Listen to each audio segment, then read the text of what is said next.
Welcome back to StormWatch. We got our $20 worth of per diem, and it's now time to go on a road trip with the Lake Elsinore Storm. You know, it's only 42 miles between the Diamond and Rancho Cucamonga, right up I-15 for tonight's game. What the players do is they get dressed here at the Diamond, and then they get on a bus. It's what's called a commuter trip. So they actually have to get on the bus, go to Rancho Cucamonga, play the game, and then come back to the Diamond. And then guess what? The next day they get up and do it all over again, and they have to do it to places like High Desert, Inland Empire, Rancho Cucamonga, sometimes even Lancaster. Let's get on the bus and let's go. Go, go, go! Here in the California League, it's strictly bus travel. It's 140 games in 150 days, and this is part of the path for them to make it to the major leagues, chasing their dreams. They're just getting ready for the game today. You know, after the game, you know, especially if we win, I think it's a little bit lighter of a mood in here, and you know, everyone's kind of happy and in good spirits. As you look around, I mean, some people like to read newspapers, some people like to read books, some people play games on their phones. We got Angry Birds, it's a good one. Word scramble, like a word search kind of thing. What else we got? Fruit Ninja. We're a pretty close-knit team, so we just do whatever's fun, whatever makes each other laugh, whatever keeps us entertained.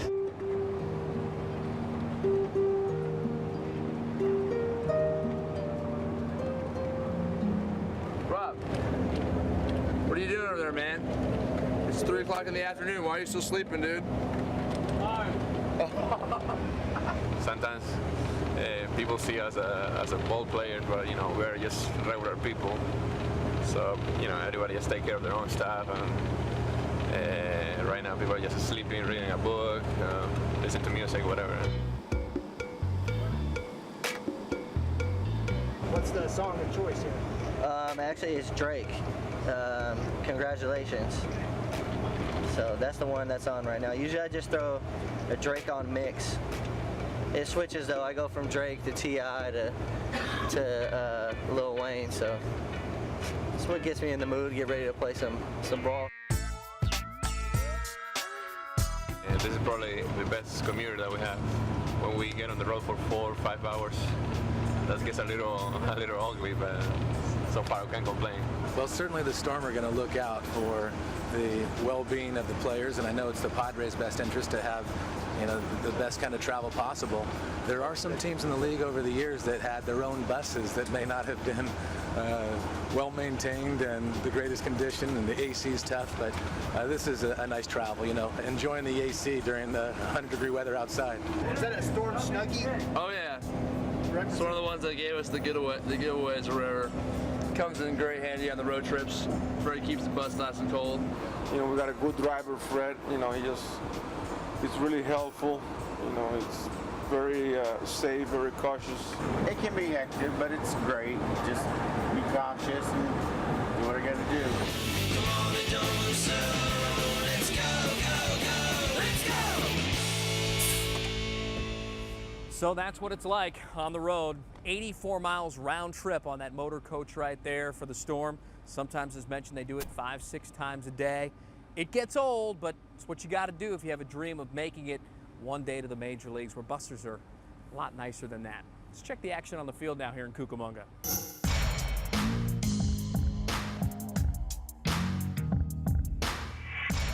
Dave Racich is the pitching coach here for the Storm, former New York Yankee, by the way. Played in the '78. Do you have a World Series ring by any chance? Yes, I do. Yes, you do. Where do you display it? It's not being displayed. It's in the safety deposit box. All right, very good. Let's talk about your staff here. And you guys are tops in the California League, you know, arguably a hitter's league with a lot of ballparks that the wind blows out.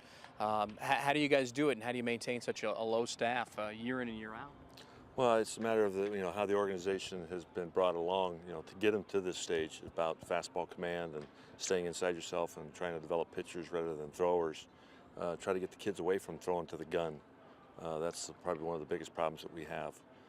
They always want to run to see how hard they were throwing rather than if they were getting people out. Right. That's the biggest thing, and then it's just get them to stay under control and keep challenging the strike zone rather than pitching away from contact. I remember talking to Joe Saunders a few weeks back in Anaheim when he was an Angel, and he said, you know, when I pitched at Rancho Cucamonga, I learned in the California League how to keep the ball down. If you don't, you're going to get killed and you're not going to advance. That's kind of what you guys do. You say you, as an organization, you're kind of teaching these kids to pitch inside and keep it down. Well, it's about fastball command. I mean, if you can command the ball to both sides of the plate, which a lot of the young kids don't, they're basically arm side dominant, and you've got to get them to understand that, you know, you got to be able to work both sides of the plate, elevate and throw strikes with the fastball.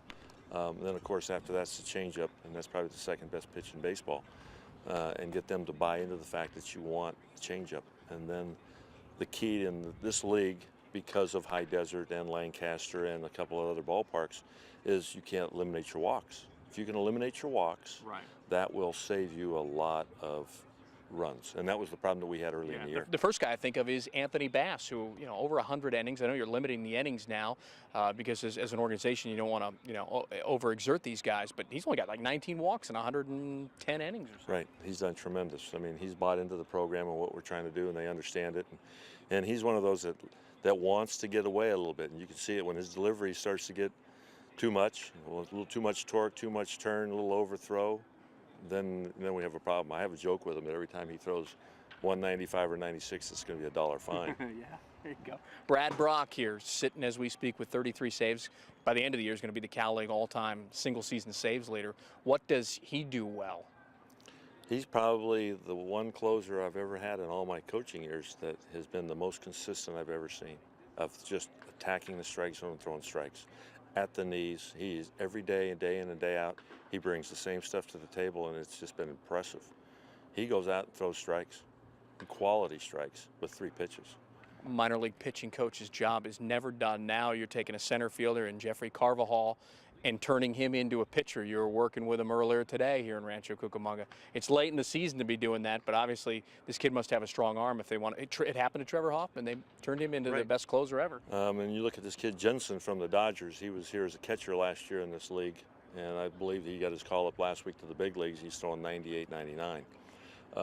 When you got to get him, you see those kind of power arms. You've got to nurture it and try to make him an everyday player, but when they prove to you that they can't do that, or there's another possibility that we can get something out of that power arm, now we're going to convert him over into a pitcher. And just watching him throw, yes, he's very green, but you know, give him a month and a half. By the time we get him to instructional league, maybe we can get him on the mound and he can be throwing strikes. That's the first step. You've had to limit a lot of guys' innings, like Bass. You know, I think he went 3 a couple of starts ago, but you'll start building those guys up now, right, as you get to the playoffs? Right, he's going 3 tonight, and Musgrave's going to go 3 behind him, and then Musgrave's going to take Eric Davis's spot down the road in a couple starts, so he'll go 4 the next time out. Bass will go 3. I think he's 3, 4, 5, and then we get back into the 5s again, and then we guarantee. Well, we're giving ourselves 12 innings of playoffs, so 2 6-inning starts, and we'll see where it goes. You know, we're going to allow for all the starters to be able to do that. Still to come. Boy, I hope you're hungry. I certainly am, because the Storm's head chef is cooking up something good in the kitchen. StormWatch returns to the epicenter in Rancho Cucamonga after this.